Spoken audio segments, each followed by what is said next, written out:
Magandang araw po sa lahat at sa ngayon naman ay pag-uusapan po natin ang ikalawang pagparito ni Jesucristo.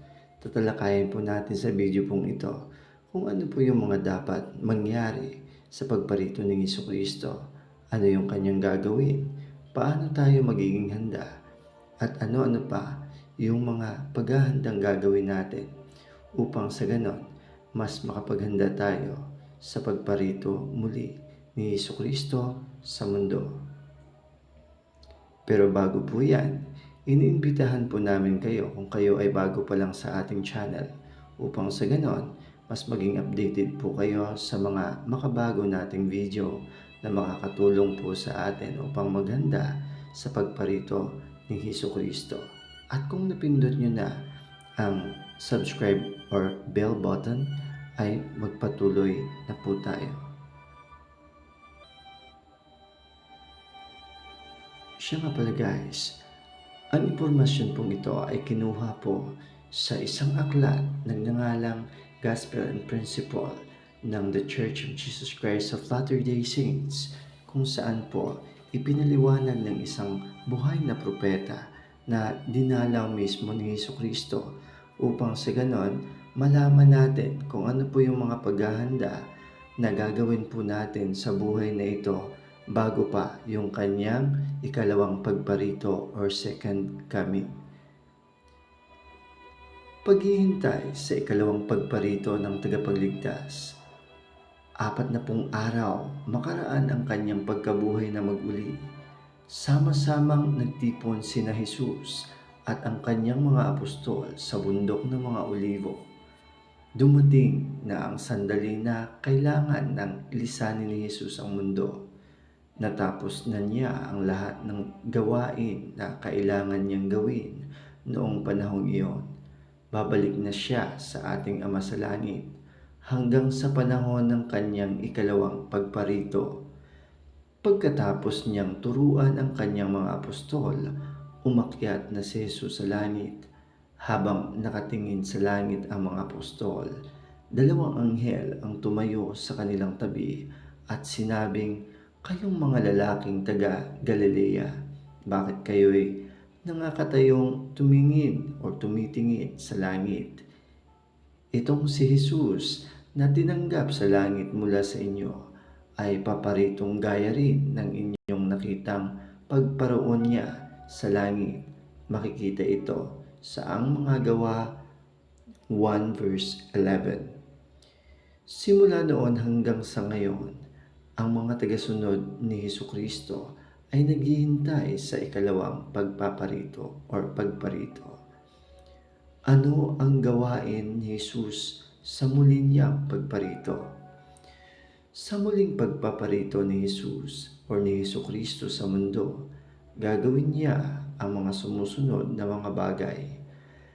Lilinisin niya ang mundo sa muling pagparito ni Jesus. Darating siya sa kapangyarihan at dakilang kaluwalhatian. Sa panahong iyon ay pupuksain ang masasama. Lahat ng masasamang bagay ay susunugin at ang mundo ay lilinisin sa pamamagitan ng apoy. Makikita ito sa Doktrina at Mga Tipan, section 101 verse 24 to 25.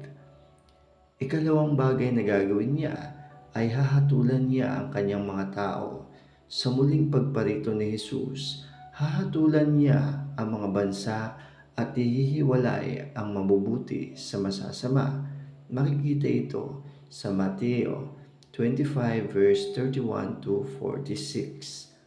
Tingnan din sa Kabanata 46 sa aklat na ito. Isinulat ni Juan na tagapahayag ang tungkol sa paghuhukom na ito. Nakakita ako ng mga luklukan at may mga nagsisilukluk sa mga ito. Sila'y pinagkalooban ng paghatol at nakita ko ang mga kaluluwa ng mga pinugutan ng ulo dahil sa patutuo ni Jesus at dahil sa salita ng Diyos, at sila'y nangabuhay at nagsipagharing kasama ni Kristo sa loob ng 1,000 taon. Nakita niya na ang masasama ay hindi nangabuhay hanggang sa naganap ang 1,000 taon. Makikita ito sa Apokalipsis 20 verse 4 to 5. Tingnan din sa Doktrina at Mga Tipan, section 88 verse 95 to 98. Pasisimulan niya ang milenyo. Ito yung pinakatatlong gawain niya. Pasisimulan niya ang milenyo. Ang milenyo ay 1,000 taon kung kailan maghahari si Jesucristo sa mundo. Ang mabubuti ay iaangat upang salubungin si Jesus sa kanyang pagdating. Makikita ito sa Doktrina at Mga Tipan, section 88 verse 96. Ang kanyang pagdating ang simula ng paghahari sa milenyo. Sinabi ni Pangulong Brigham Young, isa sa mga propeta noong nabubuhay pa si Joseph Smith, sa milenyo, kapag ang kaharian ng Diyos ay naitatag sa mundo na may kapangyarihan, kaluwalhatian at tagaganap, at nagapi ang matagal ng paghahari ng kasamaan, ang mga banal sa mga huling araw ng Diyos ay magkakaroon ng pribilehiyong magtayo ng kanilang mga templo at makapasok sa mga ito na nagiging tulad ng mga haligi sa templo ng Diyos. Tingnan sa Apokalipsis 3 verse 12. At sila ay mga ngasiwa para sa kanilang yumao, at makikita natin ang ating mga kaibigan na umakyat, at marahil ang iba ring nakasalamuha na natin dito. At magkakaroon tayo ng paghahayag upang makilala natin ang ating mga ninuno magmula sa amang Adan at inang Eva. At papasok tayo sa mga templo ng Diyos at mga ngasiwa para sa kanila.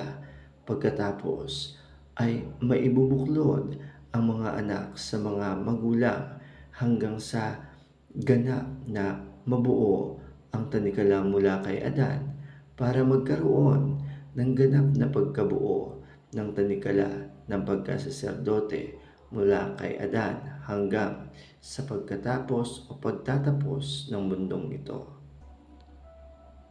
At ang pang-apat na gawain ni Jesus ay kukumpletuhin niya ang unang pagkabuhay na mag-uli. Ang mga nagkaroon ng karapatang magbangon sa pagkabuhay na mag-uli ng mga matuwid ay magbabangon mula sa kanilang mga libingan.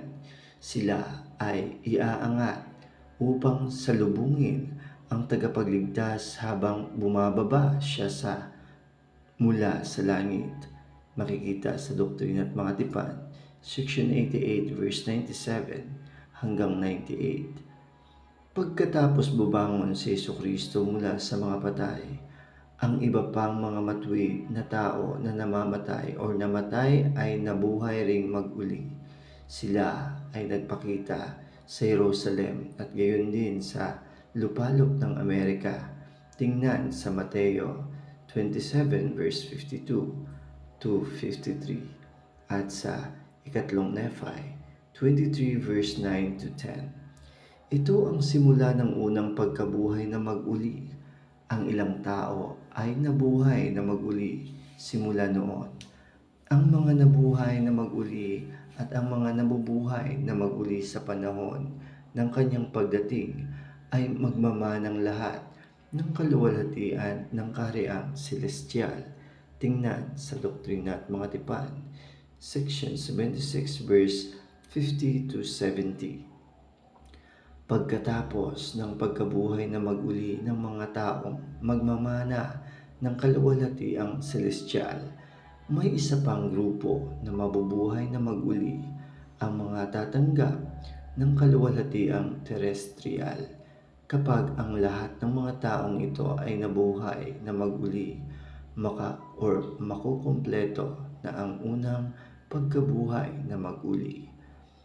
Ang masasamang tao na nabubuhay sa panahon ng ikalawang pagparito ng Panginoon ay lilipulin sa laman. Sila kasama ang masasamang tao na namatay na ay kailangan maghintay hanggang sa huling pagkabuhay na maguli. Lahat ng nalalabing mga patay ay babangon upang humarap sa Diyos. Mamanahin nila ang kahariang telestial o kaya ay itatapon sa malayong kadiliman kasama ni Satanas. Tingnan sa Doktrina at Mga Tipan, section 76 verse 32 to 33 hanggang 81 to 112. At ang ikalimang bagay na gagawin niya ay mauupo siya sa kanyang marapat na luklukan bilang hari ng langit at lupa. Pagdating ni Jesus, itatatag niya ang kanyang pamahalaan sa lupa. Ang simbahan ay magiging bahagi ng kahariang iyon. Pamumunuan niya ang lahat ng tao sa mundo sa kapayapaan sa loob ng 1,000 taon. Noong unang pumarito si Jesucristo sa lupa, hindi siya dumating sa kaluwalhatian. Isinilang siya sa hamak na kwadra at inihiga sa isang sabsaban ng dayami. Hindi siya dumating na may malaking hukbo tulad ng inaasahan ng mga Hudyo sa kanilang tagapagligtas. Sa halip, dumating siya na sinasabing, ibigin ninyo ang inyong mga kaaway, gawa ng mabuti ang mga nagagalit sa inyo, at idalangin ninyo ang sa inyo'y nag-uusig o nagsisiusig. Makikita ito sa Mateo 5 verse 44. Siya ay tinanggihan at ipinako sa krus, ngunit hindi na siya tatanggihan sa kanyang ikalawang pagparito, sapagkat bawat tainga ay makakarinig nito, at bawat tuhod ay luluhod, at bawat dila ay magtatapat na si Jesucristo. Sa Doctrine and Covenants o Doktrina at Mga Tipan, section 88 verse 104. Babatiin siya bilang Panginoon ng mga Panginoon at Hari ng Hari. Makikita ito sa Apokalipsis 17 verse 14. Siya ay tatawaging kamangha-mangha, tagapayo, makapangyarihang Diyos, walang hanggang Ama, Pangulo ng Kapayapaan. Makikita ito sa Isaiah 9 verse 6. Paano natin malalaman na malapit na ang pagdating ng tagapagligtas? Noong isilang si Jesucristo, kakaunti lang ang mga taong nakakaalam na dumating na ang tagapagligtas ng daigdig. Sa muli niyang pagparito, wala nang magiging pag-aalinlangan kung sino siya. Wala nang sinumang nakakaalam sa tumpak na oras na muling pagparito ng tagapagligtas. Tungkol sa araw at oras na iyon, walang makakaalam kahit ang mga anghel sa langit, kundi ang Ama lamang. Makikita ito sa Mateo 24 verse 36. At tingnan din sa Doktrina at Mga Tipan, section 49 verse 7. Ang Panginoon ay gumagamit ng talinghaga upang bigyan tayo ng ideya tungkol sa oras ng kanyang pagdating. Sa puno nga ng igos ay pag-aralan ninyo ang kanyang talinghaga, pagka nananariwa ang kanyang sanga at sumusupling ang mga dahon, ay nalalaman ninyo na malapit na ang tag-araw.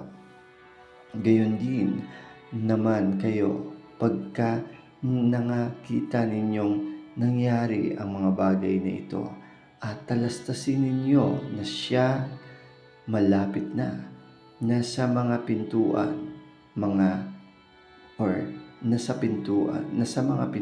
nga. Makikita ito sa Marcos 13 verse 28 to 29. Binigyan din tayo ng Panginoon ng ilang palatandaan upang ipaalam sa atin kung malapit na ang kanyang pagdating.